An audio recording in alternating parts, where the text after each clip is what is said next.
Olá,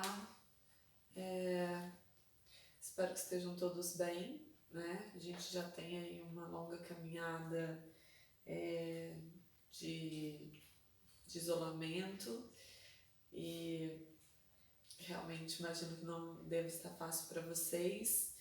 Acho que nem para nós, enfim, né? É um momento que precisamos manter a serenidade, a calma e acreditar que em breve tudo vai voltar ao normal e a gente vai poder simplesmente sair, né, e apreciar essa liberdade que ela é tão dificilmente conceituada e facilmente sentida.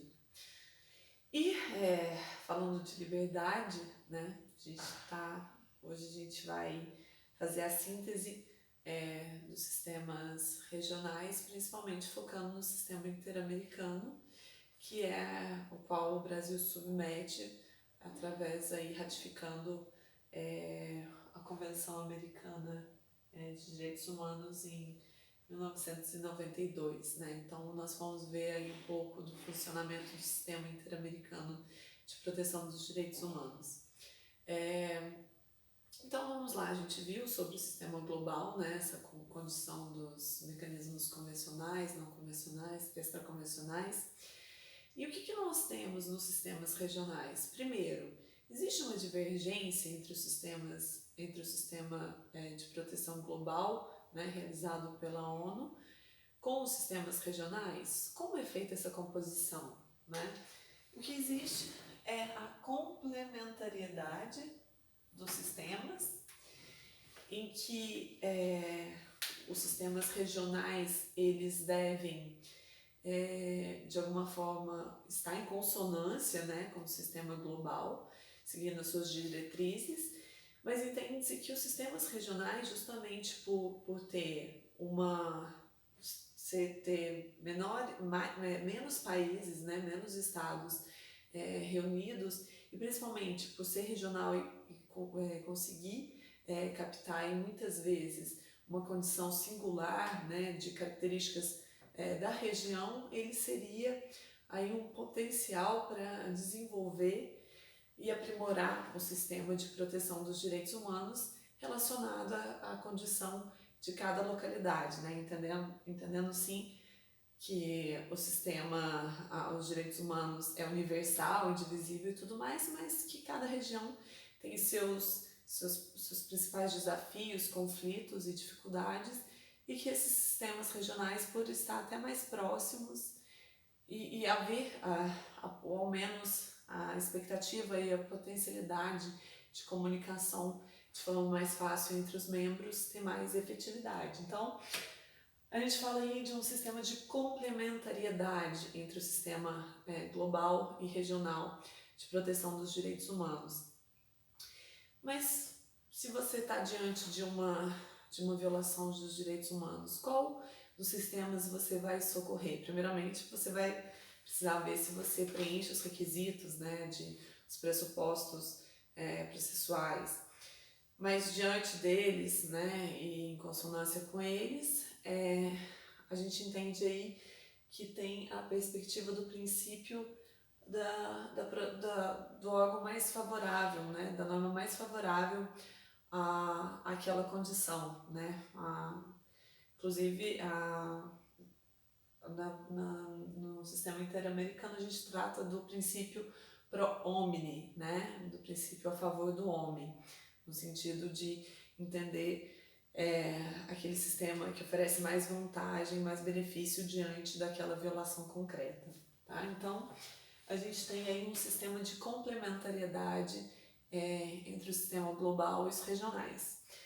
Quais os sistemas regionais nós temos? Tá? A gente tem o sistema africano, europeu, interamericano. Entre eles, o mais fortalecido é o europeu, que possui uma corte, a Corte Europeia de Direitos Humanos, que é uma corte permanente, bem desenvolvida e consolidada, e duas tentativas, né, de sistemas de proteção do sudoeste asiático e o árabe. Tá? Então, embora aparentemente exista algum resquício, esses sistemas eles não foram amadurecidos, então a gente tem aí como condição dos sistemas regionais, o sistema europeu, americano, interamericano e africano. E nós vamos nos dedicar a falar do sistema interamericano, qual o Brasil submete, tá? Qual a data de criação do Sistema Interamericano de Proteção dos Direitos Humanos? A gente tem aí como o marco, tá? Embora a gente tenha aí da construção histórica datado de 1826, da Conferência do Panamá, tá? Que existia a aliança dos estados americanos, o que a gente tem de fato como uma condição de proteção de sistema dos direitos humanos, a data de 1948, tá? Quando a gente tem aí a Carta Americana, né, que institui a Organização dos Estados Americanos, e em conjunto com a Declaração Americana dos Direitos e Deveres do Homem. Assim como nós temos no sistema global aquela condição de existir a criação da ONU, né, e a Declaração Universal dos Direitos Humanos, a gente tem aí a mesma condição, né? Um era feito em tratado e outro apenas uma carta, uma resolução. Aqui não é diferente. A Carta Americana, nós temos um tratado, tá? E a Declaração Americana dos Direitos e Deveres do Homem, a gente tem uma resolução. Então, por essa condição entre tratado e resolução, a gente tem aí, dentro dessa Declaração Americana dos Direitos e Deveres do Homem, uma condição também de dificuldade de vinculação deste documento como um documento obrigatório, tá? E, assim como acontece no sistema global, a gente não tem nessa declaração um catálogo, né, de direitos humanos. Isso vai acontecer, de fato, na Convenção Americana de Direitos Humanos, né, que a gente poderia estabelecer aí um link, uma relação entre os pactos dos direitos civis e políticos do sistema global e os direitos econômicos, sociais e culturais. A gente teria aí no Protocolo Adicional de São Salvador. Mas a gente vai falar detalhadamente um pouco mais sobre isso. O importante é entender que a data, né, de criação é 1948, da OEA, também com a Declaração Americana, que tem essa condição de ser uma resolução. Este é o momento de criação do sistema. Outra etapa, né, que se divide é quando de fato começou a ter um monitoramento da condição da proteção dos direitos humanos. Então a gente tem um marco importante, que é a data de 1959, que temos a criação da Comissão Interamericana de Direitos Humanos, tá? Aí pela sigla CIDH, que é feita através de uma resolução da 8ª Conferência da Reunião de Consultas dos Ministérios das Relações Exteriores. E sendo aí a criação do Conselho, né, da comissão feita por uma resolução, também havia muito questionamento sobre essa possibilidade ou até legitimidade dessa comissão.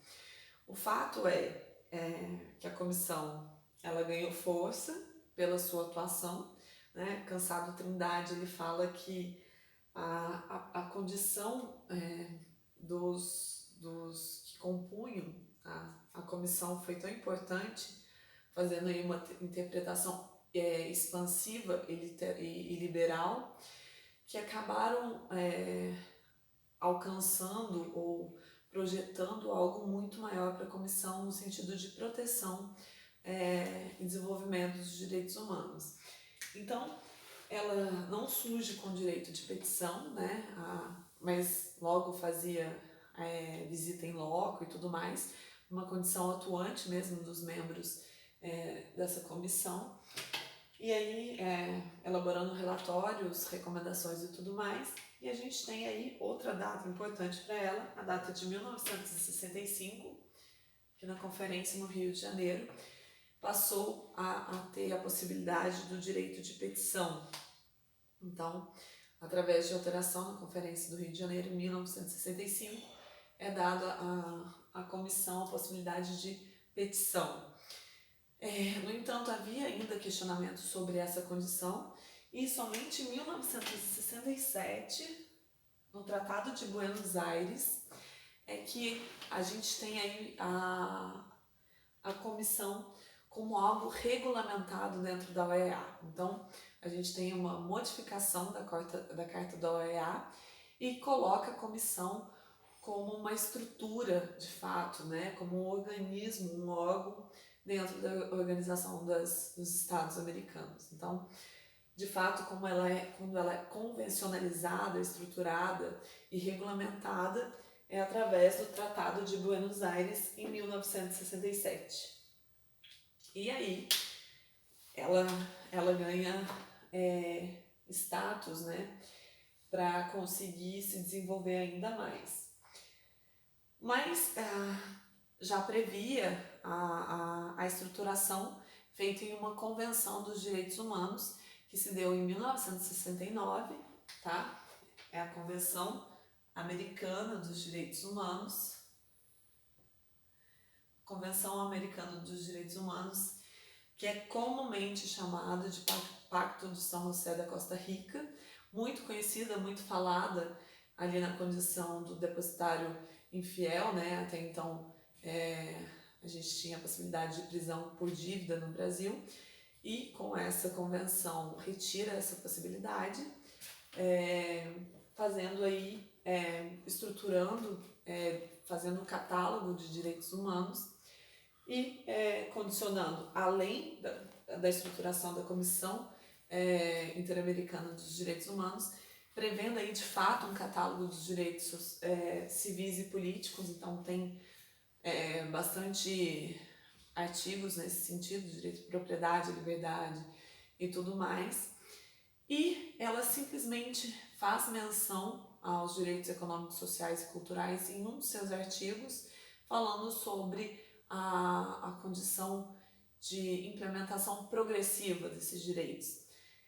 Então, o Pacto de São José, né, a Convenção Americana de Direitos Humanos, ela, ainda que ela cite, ela é quase que todo um tratado feito para os direitos civis e políticos, e a própria estruturação da Comissão Interamericana de Direitos Humanos, e também a criação da Corte Interamericana de Direitos Humanos, que também é bastante importante.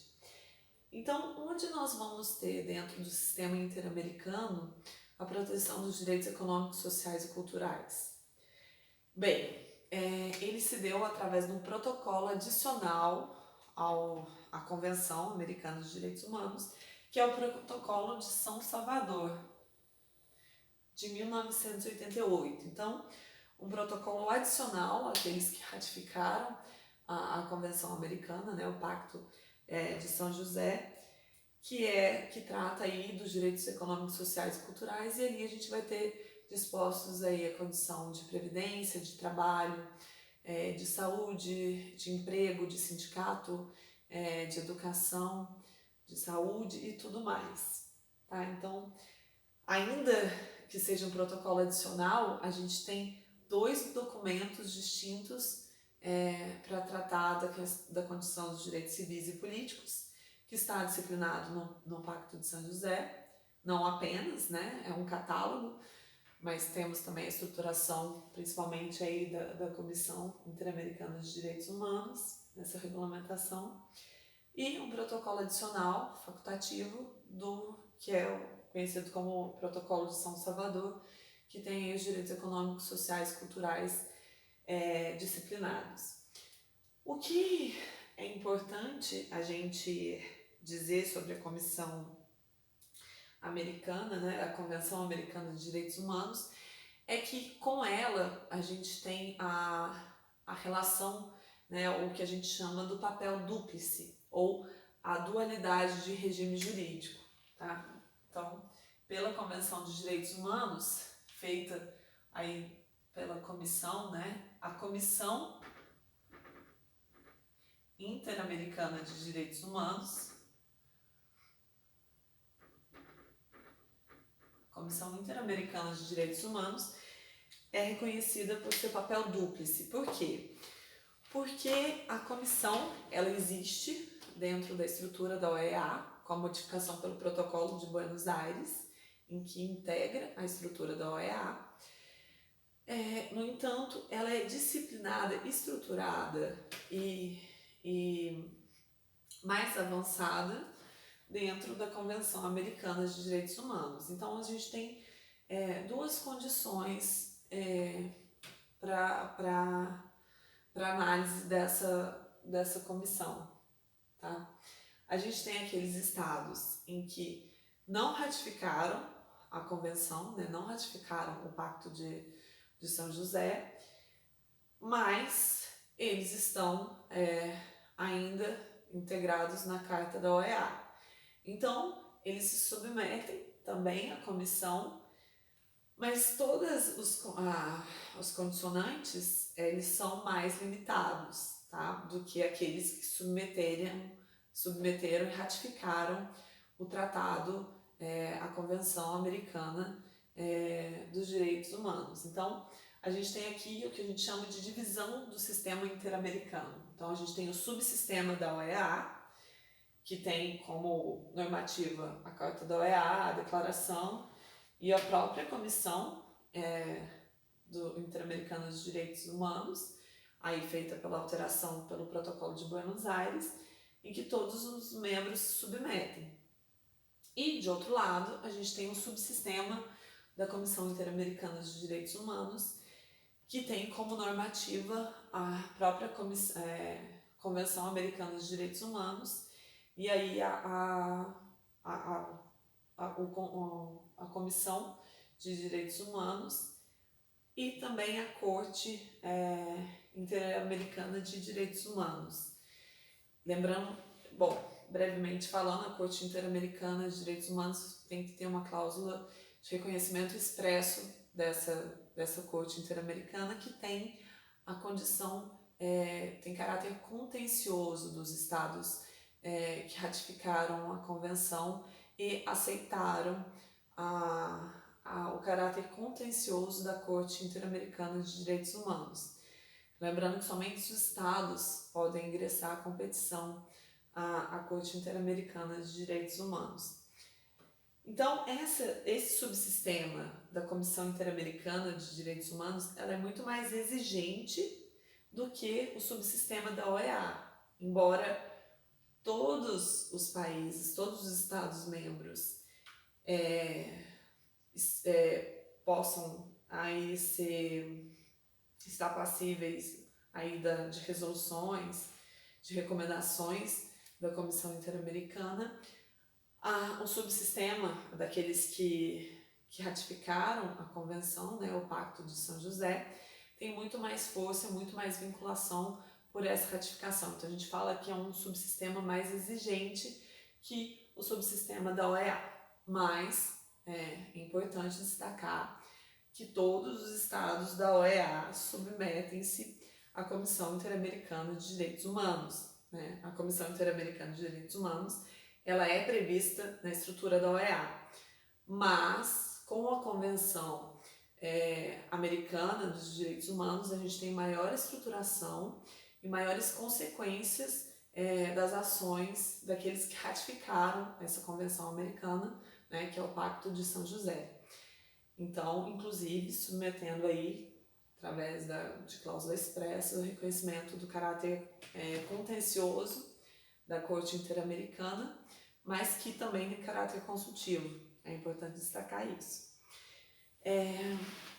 Então, essa é a condição do papel dúplice, tá, da Comissão Interamericana de Direitos Humanos, que tem aí essa divisão por estar prevista na Carta da OEA, mas tem um subsistema específico na Convenção Americana de Direitos Humanos, tá? Então, com consequências e exigências maiores àqueles que ratificaram o pacto, a Convenção Americana. É interessante destacar que a sede da comissão é Washington, tá? Da Comissão Interamericana de Direitos Humanos é Washington, nos Estados Unidos, e os Estados Unidos, embora tenha assinado, não ratificou a Convenção Americana de Direitos Humanos, ou seja, os Estados Unidos não é signatário do Pacto de São José da Costa Rica. No entanto, a sede da Comissão, né, Interamericana de Direitos Humanos está localizada em Washington, tá? É uma condição, parece um tanto que antagônica, né, essa condição, mas essa é a realidade. Outra questão muito importante e que geralmente é objeto de prova, a comissão ela tem caráter consultivo,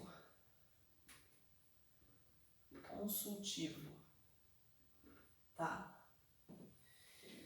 Tanto que os juízes, né, os comissários para comporem, né, a comissão não precisa ser necessariamente jurista, né, precisa ter alto valor moral e conhecimento em direitos humanos, mas não necessariamente ter a formação jurídica, diferentemente da Corte Interamericana, que precisa ter a formação jurídica, porque a Corte Interamericana tem caráter contencioso, mas também consultivo, né? Os estados podem eventualmente formular consultas, mas tem caráter contencioso.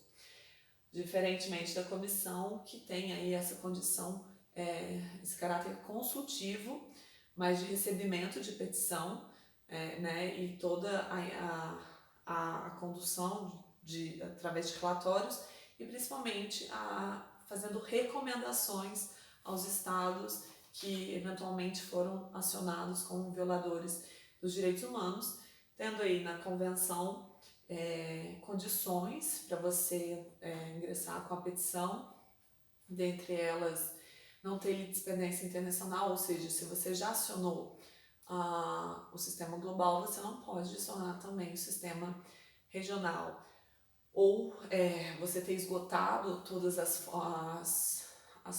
fontes, né, os recursos nacionais, e tem aí o prazo de 6 meses após você ter esgotado todos os recursos judiciais nacionais para você ingressar, ou uma forma de minimizar essa condição é a demora injustificada de uma solução, né? Então a gente tem aí, por exemplo, o caso da Maria da Penha, que embora estivesse com o processo, tinha uma demora injustificada, e esse foi o argumento para ter aí recebido essa petição e ter originado todo o processo pela Comissão Interamericana e tudo mais. Então, essa questão é importante, que a comissão ela tem caráter consultivo e ela é de promoção e proteção dos direitos humanos. Então, é uma rede principalmente de proteção e promoção dos direitos humanos, atuando aí em relatórios, em visita em loco, e também, principalmente, com essa condição de recebimento de petição que foi dada através da conferência em 1965 do Rio de Janeiro, que criou essa possibilidade da petição. Uma condição interessante também, que o Brasil é signatário da Convenção Americana, do Pacto, né, de São José, mas o Brasil fez a reserva, tá, do tratado no sentido de que, para ocorrer visita in loco, é necessário a solicitação e autorização do Estado brasileiro para que a comissão venha até o Brasil para verificar alguma violação e tudo mais. A gente tem ali, eu encaminhei para vocês a respeito do primeiras impressões, né, do relatório que a comissão tem feito no Brasil, e foi feito a convite do Estado brasileiro para que ela viesse nessa visita em loco, tá? Então, tem acontecido. Outra condição, só para informação, a gente tem atualmente como comissária a Flávia Piovesan, que integra aí a Comissão Interamericana de Direitos Humanos. Então, pessoal, a comissão, né, para resumir, ela é um órgão consultivo extremamente importante para a promoção e proteção dos direitos humanos e, embora existisse antes do Pacto de São José, né, da Convenção Americana, ela foi estruturada pela Convenção Americana, criou mais força, mas não exclui os estados da OEA que não ratificaram a Convenção Americana de Direitos Humanos, tá bom? Superado aí a comissão, que é de fato o órgão que mais a gente considera o principal órgão, talvez, de atuação, né, do sistema de proteção. Passo a falar brevemente da estrutura, né, composta na Carta da OEA, que é composta pela Assembleia Geral, onde todos os Estados-membros têm direito ao voto, a reunião de consultas dos Ministérios das Relações Exteriores, que é algo relacionado à segurança dos Estados-membros, principalmente à condição militar, né? Então, existe alguma condição de guerra ou tudo mais, ou enfim, de uma tensão diplomática, então pode ser acionada aí essa reunião dos ministros das relações exteriores. Temos também os conselhos, que pode ser o Conselho Permanente ou o Conselho Interamericano de Desenvolvimento Integral. Temos a Comissão Jurídica Interamericana, e a gente tem agora pouco a eleição do professor Galindo, também de 2019 a 2022. Temos aí, como já falei, a Comissão Interamericana dos Direitos Humanos, que tem a função consultiva, mas principalmente como objetivo a promoção e a proteção dos direitos humanos. A Secretaria-Geral, que é localizada em Washington. As conferências especializadas, que podem ser convocadas ou pela Assembleia Geral ou pela reunião de consultas dos ministros das Relações Exteriores.